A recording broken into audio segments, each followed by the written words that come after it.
اب بات کرتے ہیں اس شخص کی جس کا فتنہ اس زمانے میں بھی تھا اور آج بھی اس کا فتنہ باقی ہے۔ وہ بدبخت کون تھا؟ مرزا غلام احمد قادیانی۔ یہ 1839 یا 1840 عیسوی میں پیدا ہوا اور 1886 میں مرزا نے اپنی نبوت کی بنیاد رکھنا شروع کی، جو کہ جھوٹے اور عجیب و غریب من گھڑت الہام اور کشف وغیرہ پر مبنی تھی، جو کہ آج بھی اس کی بدنام زمانہ کتاب براہین احمدیہ میں موجود ہے۔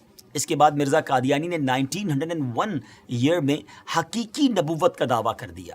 یہ شخص انبیاء کرام کا نہایت گستاخ تھا۔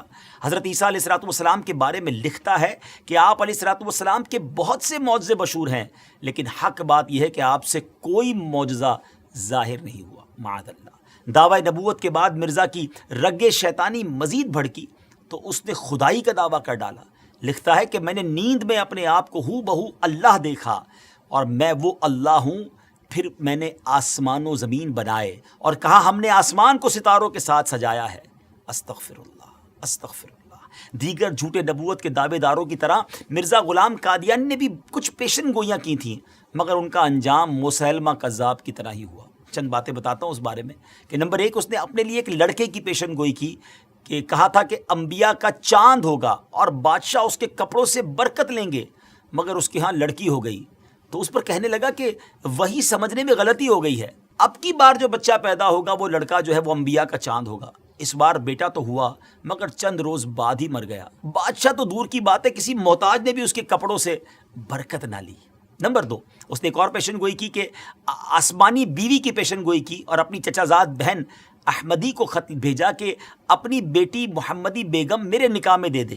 اس نے صاف انکار کیا، اس پر دھمکیاں دی اور پھر کہا کہ وہی آ گئی ہے، ہم نے تیرا نکاح اس سے کر دیا ہے، اور یہ کہ اس کا نکاح اگر تو دوسری جگہ کرے گی تو 2.5 یا 3 برس کے اندر اس کا شوہر مر جائے گا۔ مگر اس خدا کی بندی نے اس بدبخت کی ایک نہ سنی اور سلطان محمد خان سے نکاح کر دیا۔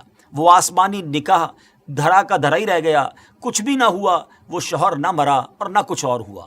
اللہ اکبر۔ ناظرین، جھوٹوں کا یہی انجام ہوتا ہے۔ بہرحال مرزا غلام احمد قادیانی نے قانون کا امتحان دیا، لاء کا امتحان دیا، ٹیسٹ دیا، مگر فیل ہونے پر تعلیم سے اس کا دل اچاٹ ہو گیا۔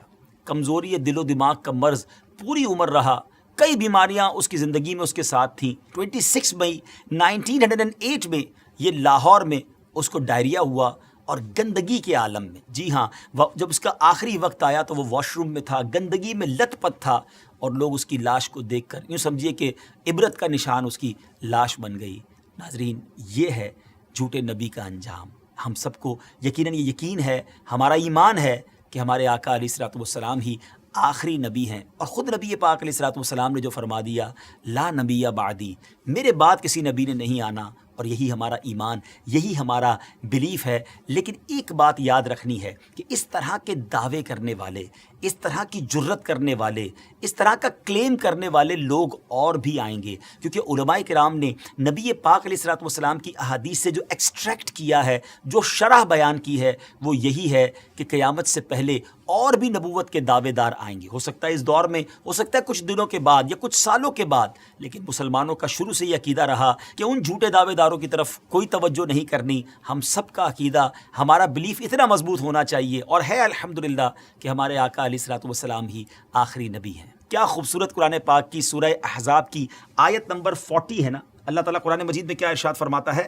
ما کان محمد ابا احد من رجالکم ولکن رسول اللہ وخاتم النبیین وکان اللہ بکل شیء علیما۔